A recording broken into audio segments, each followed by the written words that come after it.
ভাই, বেলা 11টা বেজে গেছে, এখনো সূর্য ওঠে নাই। কি বলিস?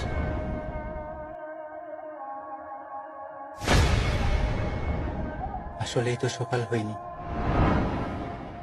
অজু করে মসজিদে যেতে হবে, নামাজ পড়তে হবে।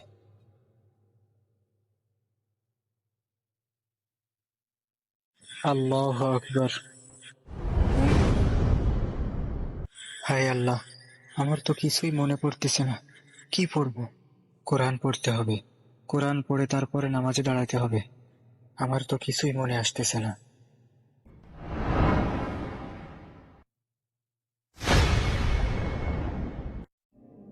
কিয়ামতের আগে কোরআন উঠায় নেওয়া হবে।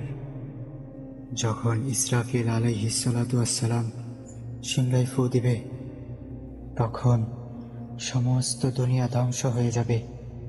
সবকিছু তুলোর ন্যায় উঠতে থাকবে। কিয়ামতের দিন সমস্ত নবীরা ইয়া নাফসি নাফসি বলতে থাকবে। শুধুমাত্র আমাদের শেষ নবী হযরত মুহাম্মদ সাল্লাল্লাহু আলাইহি ওয়াসাল্লাম উম্মতি উম্মতি বলতে থাকবে।